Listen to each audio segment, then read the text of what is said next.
दोस्तों, आप सबका स्वागत है एक बार फिर से आपके अपने यूट्यूब चैनल में। तो अभी के वीडियो में हम लोग बात करने वाले हैं मोस्ट इम्पोर्टेंट कुछ 60 ऑब्जेक्टिव क्वेश्चन का, जो आपके बोर्ड एग्जाम के लिए बहुत ही इंपॉर्टेंट होगा। जी हाँ बच्चों, आपको पता है कि 25 फरवरी को आपका बोर्ड एग्जाम का सोशल साइंस का सब्जेक्ट है। आपको पता ही होगा कि 11 फरवरी से एग्ज़ाम शुरू होने वाला है 10th का, और 25 फरवरी को जो है वो सोशल साइंस का एग्ज़ाम है। तो उसी को ध्यान में रखते हुए, उसी को मद्देनज़र रखते हुए हम लोग अभी ऑब्जेक्टिव सवाल कर रहे हैं।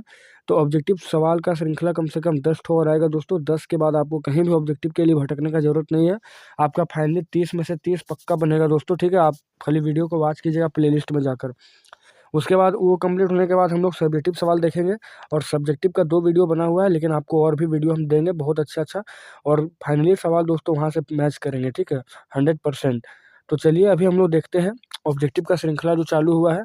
8 वीडियो तो अपलोड है, ये 9वां वीडियो होगा, ठीक है, 9वां वीडियो होगा। और बाकी सारा आप देख लीजिएगा, एक भी सवाल आपका बाहर नहीं जाएगा, क्योंकि सारा प्रीवियस ईयर का क्वेश्चन है। तो चलिए देखते हैं हम लोग क्वेश्चन क्या क्या है। तो पहला क्वेश्चन अभी आज इस वीडियो का है कि सामाजिक उपबंध नामक पुस्तक के लेखक कौन थे। सामाजिक उपबंध यानी सोशल कॉन्ट्रैक्ट, ठीक है, सोशल कॉन्ट्रैक्ट नामक पुस्तक के लेखक कौन थे, तो वो दोस्तों है रूसो, ठीक है। रूसो जो है वही आपका सोशल कॉन्ट्रैक्ट नामक पुस्तक का लेखक है। सेकंड क्वेश्चन है जालियांवाला बाग का घटना कब हुआ था। जालियांवाला बाग की घटना कब हुई, तो वो था 13 अप्रैल 1919 पंजाब के अमृतसर में, जब बैसाखी का मेला में सबको इकट्ठा हुआ था। और सैफुद्दीन किचलू और सत्यपाल मलिक को जो गिरफ्तार किया गया था, उसी के विरोध प्रदर्शन के लिए सभी आंदोलन में भाग लिए थे। और बाद में जब जनरल डायर आता है तो वहाँ पर गोली चलवा देता है। चलिए आप लोग तीसरा सवाल देखेंगे। जूसेप्पे मैथ्नी का जन्म कब हुआ। तो जूसेप्पे मैथ्नी का जन्म जो हुआ था 1807 में हुआ था दोस्तों, और वह स्विट्जरलैंड के जेनेवा में हुआ था, ठीक है, जेनेवा में हुआ था। और बाद में ये यंग इटली और यंग यूरोप नामक 2 संस्था बनाए थे, और काफ़ी क्रांतिकारी गतिविधियों को जन्म दिए थे ये। उसके बाद अगला क्वेश्चन देखेंगे साइमन कमीशन। साइमन कमीशन जो है भारत कब पहुंचा था, ठीक है। तो साइमन कमीशन जो पहुंचा था वो 1927 में आपका बना दिया गया था इंग्लैंड में, लेकिन 1928 में फाइनली जो था 1928 में साइमन कमीशन भारत आया था। उसमें 7 सदस्य थे, और 7 में से एक भी भारतीय नहीं था। इसके वजह से पूरा विरोध इसका हुआ था। और साइमन गो बैक यानी कि साइमन कमीशन वापस जाओ का नारा लगाया गया था। तो क्वेश्चन है कि रिंडर पेस्ट क्या था। तो रिंडर पेस्ट दोस्तों अफ्रीका में फैला हुआ एक बीमारी था पशुओं का, ठीक है, पशु का बीमारी था रिंडर पेस्ट। छठा क्वेश्चन है प्रथम विश्व युद्ध कब हुआ। तो प्रथम विश्व युद्ध जो हुआ दोस्तों, आपका प्रथम विश्व युद्ध हुआ है आपका 1914 से 1918। सेकंड का बात किया जाए तो 1939 से 1945 का हुआ था। और अगला क्वेश्चन देखेंगे स्पिनिंग जेनी मशीन का आविष्कार किसने किया था, ठीक है। स्पिनिंग जेनी मशीन का आविष्कार किसने किया था, तो वो किया था जेम्स हारग्रीव्स ने 1764 ईस्वी में, ठीक है। याद रखिएगा, हो सकता है 1764 पूछ दिया जाए। तो 1764 में जेम्स हारग्रीव्स के द्वारा किया गया था। अगला क्वेश्चन है गांधी इरविन समझौता कब कब हुआ था। तो वो था 5 मार्च 1931, ठीक है, 5 मार्च 1931 को हुआ था गांधी इरविन समझौता। अगला क्वेश्चन निम्न में से कौन सी एजेंसी सार्वजनिक क्षेत्र में स्टील को बाजार में उपलब्ध कराती है। तो वो था आपका सेल, ठीक है, सेल था, यानी कि steel authority of India limited. अगला क्वेश्चन है भारत का सबसे लंबा राष्ट्रीय राजमार्ग कौन सा है। तो भारत का सबसे लंबा राष्ट्रीय राजमार्ग जो है आपका वो है NH-44 है, ठीक है, NH-44 है, जो आपको श्रीनगर से कन्याकुमारी जोड़ता है। लगभग वो है आपका 3745 किलोमीटर, ठीक है, 3745 किलोमीटर। जम्मू कश्मीर के श्रीनगर से कन्याकुमारी, तमिलनाडु के कन्याकुमारी से और जुड़ती है, और 11 राज्य से गुजरती है। लेकिन यहाँ पर ऑप्शन आपका क्या दिया है, 8 दिया है, 33 दिया है, 7 दिया है, 15 दिया है। तो इस हिसाब से आपका 7वां जो हो जाएगा, यही आपका सबसे लंबा राजमार्ग होगा, जो वाराणसी से कन्याकुमारी को जोड़ता है, और जगह लगभग 2369 किलोमीटर के आसपास में ये है। मतलब इनमें से कौन सी रबी फसल है। तो ऑप्शन है चावल, चना, मोटे अनाज और कपास। तो बोला है कि कौन सा रबी फसल है, तो चावल, मोटा अनाज और कपास तो आपका हो जाएगा खरीफ। तो बस ये आपका चना ही आपका क्या होगा, रबी फसल हो जाएगा। नेक्स्ट क्वेश्चन है नवीकरण योग्य संसाधन का उदाहरण कौन सा है। तो सौर ऊर्जा, कोयला, बॉक्साइट और पेट्रोलियम। तो नवीकरण संसाधन वो होता है जिसको एक बार खत्म होने के बाद आसानी से नवीकृत यानी फिर से उसको बना दिया जा सकता है, तो सौर ऊर्जा हो जाएगा। तो सौर ऊर्जा खत्म ही नहीं होगा, ठीक है। तो सौर ऊर्जा आपका क्या होगा, नवीकरण संसाधन हो जाएगा। का गठन कब हुआ। तो झारखंड राज्य का गठन जो हुआ है 2000 ईस्वी यानी कि 15 नवंबर, ठीक है, 15 नवंबर 2000 ईस्वी को झारखंड राज्य का गठन हुआ था। और नेक्स्ट क्वेश्चन है 1970 और 1993 के मध्य बेल्जियम के संविधान में कितनी बार संशोधन किया गया है टोटल। तो बेल्जियम का संशोधन में 1970 से 1993 के बीच में 4 बार संशोधन हुआ है, 4 बार। नेक्स्ट क्वेश्चन है इनमें कौन सी गैर लोकतांत्रिक देश है। कौन सा गैर लोकतांत्रिक देश है? देखिए ऑप्शन दिया पाकिस्तान, अमेरिका, भारत और इनमें से कोई नहीं। तो भारत और अमेरिका तो आपका लोकतांत्रिक कंट्री हो गया, यानी कि पाकिस्तान हो गया आपका गैर लोकतांत्रिक देश। और अगला 27वां नंबर है, भारतीय जनता पार्टी का मुख्य प्रेरक सिद्धांत क्या है? भारतीय जनता पार्टी यानी कि बीजेपी, जिसको पहले भारतीय जनसंघ कहा जाता था, तो भारतीय जनता पार्टी का मुख्य प्रेरक सिद्धांत क्या है? तो सांस्कृतिक राष्ट्रवाद इसका प्रेरक सिद्धांत है। अगला क्वेश्चन है, भारतीय कम्युनिस्ट पार्टी यानी कि सीपीआई, ठीक है, कम्युनिस्ट पार्टी ऑफ इंडिया का गठन कब हुआ? तो 28वां का आंसर हो जाएगा 1925, ठीक है, 1925 में इसका स्थापना हुआ था, 1925 में। आगे नेक्स्ट क्वेश्चन हम लोग देखेंगे, श्रीलंका जो है स्वतंत्र राष्ट्र कब बना? तो श्रीलंका जो था 1948 में स्वतंत्र राष्ट्र बना था, उससे पहले इसको सिलोन कहा जाता था। नेक्स्ट है, बहुजन समाज पार्टी का गठन कब हुआ? तो बहुजन समाज पार्टी यानी कि बीएसपी, ठीक है, बहुजन समाज पार्टी बीएसपी, और मायावती जो है इसका सुप्रीमो है, और इसका हाथ छाप जो होता है हाथी है, ठीक है, यानी बहुजन समाज पार्टी का जब स्थापना हुआ था वो था 1984 ईस्वी में, और कांशीराम के नेतृत्व में होता। पूछा जाता है ये सवाल कि किसके नेतृत्व में हुआ था? तो कांशीराम के नेतृत्व में हुआ था बीएसपी का, यानी बहुजन समाज पार्टी का गठन। अगला सवाल है कि 22 भाषाओं को भारतीय संविधान के कितनी अनुसूची में रखा गया है? तो उसको 8वीं अनुसूची में रखा गया है, 8वीं अनुसूची में। नेक्स्ट क्वेश्चन है, केंद्र के साथ राज्य सरकार की साझा दिलचस्पी वाले विषय किसके अंतर्गत आते हैं? तो केंद्र और राज्य सरकार दोनों मिलकर जिसमें कानून आता है, जो विषय आता है उसको क्या बोलते हैं? समवर्ती सूची। तो इसलिए इसका आंसर क्या होगा? समवर्ती सूची हो जाएगा। विश्व व्यापार संगठन की स्थापना कब हुई? तो विश्व व्यापार संगठन की स्थापना जो हुई 1995 ईस्वी में हुआ था, डब्ल्यूटीओ की स्थापना 1995 में। नेक्स्ट क्वेश्चन हुआ कि राष्ट्रीय ग्रामीण रोजगार गारंटी अधिनियम यानी मनरेगा कितने जिलों में लागू किया गया था शुरुआत में? ठीक है, तो मनरेगा को जो था वो 200 जिलों में लागू किया गया था, 200 जिलों में। सारा मोस्ट इंपॉर्टेंट सवाल है। अगला क्वेश्चन है कि रोजगार की परिस्थिति के आधार पर आर्थिक गतिविधियां कितने क्षेत्र में बांटा गया है? तो रोजगार की परिस्थिति के आधार पर आर्थिक गतिविधि को 3 भाग में बांटा गया है, प्राथमिक क्षेत्र, द्वितीय क्षेत्रक और तृतीय क्षेत्रक में। अगला क्वेश्चन है, नई आर्थिक नीति कब बनी थी? तो नई आर्थिक नीति आपका 1991 ईस्वी में बनाया गया था, 1991 ईस्वी में। नेक्स्ट क्वेश्चन है कि जीडीपी के पदों में वर्ष 2003 में तृतीय क्षेत्र की हिस्सेदारी कितनी थी? तो वो लगभग थी 50 से 60% के आसपास, 50 से 60% के आसपास।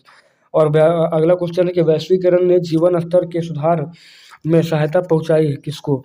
तो वैश्वीकरण जो था वो जीवन स्तर के सुधार में किसको सहायता पहुंचाया? तो विकसित देश के श्रमिकों को, विकसित देश के श्रमिकों को। क्वेश्चन है कि क्षेत्र खाली स्थान भरना आपको, तो क्षेत्र के अधिकांश श्रमिकों को रोजगार सुरक्षा प्रदान होता है, ठीक है। तो क्या हो जाएगा इसका? तो इसको कह सकते हैं कि क्षेत्र के अधिकांश श्रमिकों को रोजगार सुरक्षा प्राप्त होती है। तो संगठित क्षेत्रक हो जाएगा इसका करेक्ट है। संगठित क्षेत्रक के जो होते हैं उसको रोजगार सुरक्षा प्राप्त होता है। नेक्स्ट क्वेश्चन है कि विश्व व्यापार संगठन खाली स्थान देश की पहल पर शुरू किया गया था। तो विश्व व्यापार संगठन विकसित देश के इस पर शुरू किया गया था, ठीक है। बाद में जाकर जो इसमें हुआ था G77 आया था, और G77 विकासशील देशों का एक समूह था। नेक्स्ट क्वेश्चन है कि तृतीय क्षेत्रक को क्या कहते हैं? तो तृतीय क्षेत्र को सेवा क्षेत्रक भी कहा जाता है। अगला क्वेश्चन देखेंगे, यंग इटली सोसाइटी की स्थापना किसने की? तो यंग इटली सोसाइटी की स्थापना मेजने ने किया था। और बता देते हैं आपको, यंग इटली जो था, यंग इटली, ठीक है, युवा इटली जो था, इसको मार्सेई में बनाया गया था, जबकि बर्न में बनाया गया था यंग यूरोप, ठीक है, दोनों बनाया गया था मेजनी के द्वारा ही। और 1807 में इसका जन्म हुआ था, ये बात तो आपको पता ही है। चलिए अगला सवाल देखेंगे, रोलेट एक्ट कब पारित हुआ? तो रोलेट एक्ट जो था 1919 में पारित हुआ था। इसी के विरोध में, इसी एक्ट के विरोध में बाद में जालियांवाला बाग हत्याकांड होता है। और अगला क्वेश्चन था, औद्योगिक क्रांति सर्वप्रथम कहाँ हुई? तो औद्योगिक क्रांति जो हुई थी सबसे पहले इंग्लैंड में हुआ था। नेक्स्ट क्वेश्चन था, आर्थिक महामंदी की शुरुआत कब हुई? तो 1929 ईस्वी इसका करेक्ट आंसर हो जाएगा। अगला 5वां सवाल था, मतलब अगला सवाल है कि महात्मा गांधी कितने सदस्यों के साथ दांडी यात्रा आरंभ किया था? ठीक है, तो दांडी यात्रा आरंभ किए थे 78 सदस्य के साथ, 78 सदस्य के साथ। और बाद में गुजरात से यानी साबरमती आश्रम से दांडी पहुंचकर वहां उन्होंने नमक बनाया था, और नमक कानून को तोड़कर सविनय अवज्ञा आंदोलन की शुरुआत की थी। अगला क्वेश्चन था, इटली का एकीकरण कब हुआ?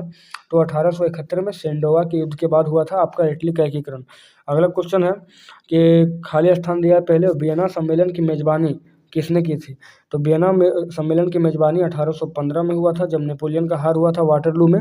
और उसके बाद चार्ल्स ड्यूक मेटरनिक जो ऑस्ट्रिया के चांसलर हुआ करते थे, मेटरनिक, तो मेटरनिक के देख रेख में ही वियना सम्मेलन की मेजबानी हुई थी, और उसका अध्यक्ष वही था। और जो आपका 1815 से लेकर 1848 तक का जो काल होता है उसको मेटरनिक युग भी कहते हैं। और मेटरनिक का एक बहुत अच्छा कथन भी है कि जब फ्रांस छिड़ता है तो पूरे यूरोप को सर्दी जुकाम हो जाता है। चलिए अगला सवाल देखेंगे, खाली स्थान जालिया बाग हत्याकांड हुई तो 13 अप्रैल 1919 को हुआ था। यहाँ भर देना था आपको 13 अप्रैल 1919 है कि सरकार निम्नलिखित में से कौन सी घोषणा फसलों को सहायता देने के लिए करती है। सरकार जो है फसलों को सहायता देने के लिए कौन सी घोषणा करती है, तो MSP, ठीक है। MSP यानी मिनिमम सपोर्ट प्राइस, यानी कि न्यूनतम सहायता मूल्य या न्यूनतम समर्थित कीमत। अगला क्वेश्चन होगा कि झारखंड में स्थित कोडरमा निम्नलिखित में से किस खनिज के लिए जाना जाता है, तो कोडरमा जो है आपका वो अभ्रक यानी माइका के लिए जाना जाता है। और अगला क्वेश्चन था कि किस मिट्टी में लौह धातु की अधिकता पाई जाती है, तो वो लाल मिट्टी है। लाल मिट्टी जो है उसमें लौह तत्व की अधिकता पाई जाती है। अगला क्वेश्चन है कि इनमें से कौन खरीफ फसल का उदाहरण है, इनमें से कौन खरीफ फसल का उदाहरण है, तो ऑप्शन है चना, गेहूँ, चावल और दलहन। तो चावल यानी धान क्या हो जाएगा आपका, खरीफ फसल हो। अगला सवाल था कि श्रीलंका की कुल आबादी में सहेलियों की आबादी कितनी है। श्रीलंका की आबादी में कुल जो आबादी है उसमें सहेली की आबादी कितनी है, तो 74% इसका करेक्ट आंसर होगा। नेक्स्ट क्वेश्चन है कितने भाषाओं को अनुसूचित भाषा का दर्जा दिया गया है, तो 22 भाषा को, जो 8वीं अनुसूची में शामिल है, ठीक है। 8वीं अनुसूची में 22 भाषा।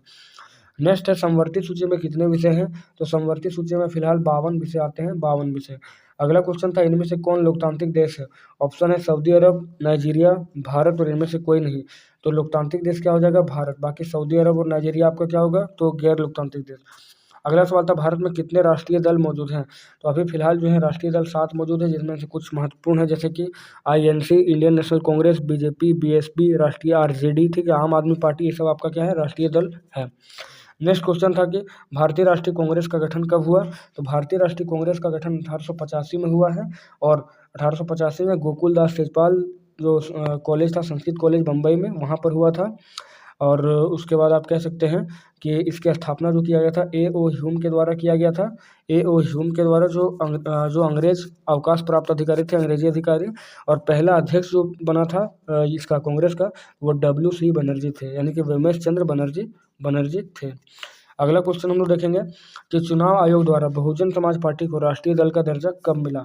चुनाव आयोग के द्वारा राष्ट्रीय दल की दर्जा जो थी बहुजन समाज पार्टी यानी BSP को कब मिला था, तो 1997 में इसको दर्जा मिला था, 1997 में।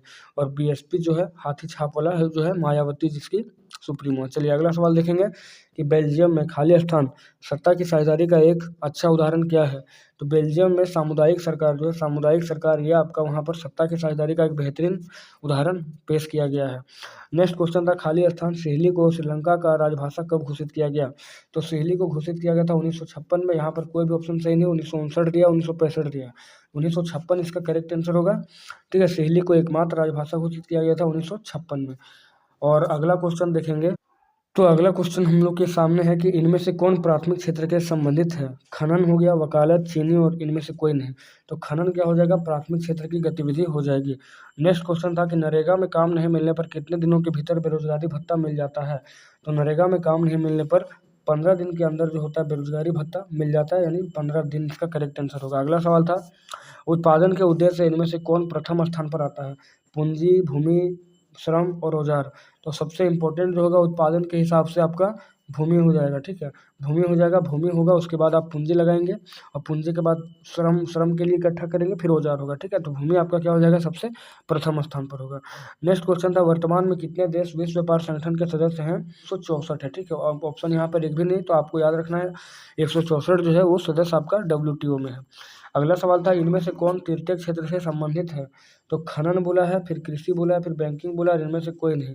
तो सेवा क्षेत्र यानी कि बैंकिंग आप कह सकते हैं, करेक्ट आंसर होगा 41 का C। अगला क्वेश्चन था वैश्वीकरण के विगत दशकों से द्रुत आवागमन देखा गया है। वैश्वीकरण के विगत 2 दशकों से द्रुत आवागमन देखा गया किसमें, तो दो देशों के बीच वस्तु सेवा और लोगों का, या देशों के बीच वस्तु सेवा और निवेश का, या तो फिर देश के बीच वस्तु और सेवा लोगों का, और चौथा बोला इनमें से कोई नहीं। तो इसका करेक्ट आंसर होगा देश के बीच वस्तु सेवा और निवेश का, ठीक है। अगला क्वेश्चन है खाली स्थान में भरना आपको कि खाली स्थान केंद्रीय सरकार की ओर से करेंसी जारी करता है, तो करेंसी नोट जारी कौन करता है, रिजर्व बैंक ऑफ इंडिया यानी कि भारतीय रिजर्व बैंक, RBI, ठीक है। RBI जो है यही इसी का। और नेक्स्ट क्वेश्चन था कि मुद्रा खाली था मुद्रा विनिमय प्रक्रिया में क्या करती है, तो मुद्रा विनिमय प्रक्रिया में मध्यस्थता करती है, मध्यस्थ यानी मीडिएटर का काम करती है। अगला सवाल था कि कृषि क्षेत्र के श्रमिकों में कौन सी बेरोजगारी दिखाई देती है, तो कृषि क्षेत्र के श्रमिकों में जो है अल्प बेरोजगारी दिखाई देती है। तो इस प्रकार से आज हम लोग कुछ मोस्ट इंपॉर्टेंट एसएसटी के सवाल कर लिए हैं दोस्तों, ठीक है, जो आपके 25 फरवरी के एग्जाम के लिए बहुत इंपॉर्टेंट है और सभी आपका प्रीवियस ईयर सवाल है और सभी वायरल सवाल है। इसलिए चलिए इसी तरह से सीरीज को फॉलो कीजिए, लाइक कीजिए, सब्सक्राइब करके चैनल को और बेल आइकन को प्रेस करिए ताकि सारे बढ़िया बढ़िया वीडियो आप सभी के सामने पहुँचे। तो चलिए मिलते हैं आपसे एक नेक्स्ट और धमाकेदार वीडियो में।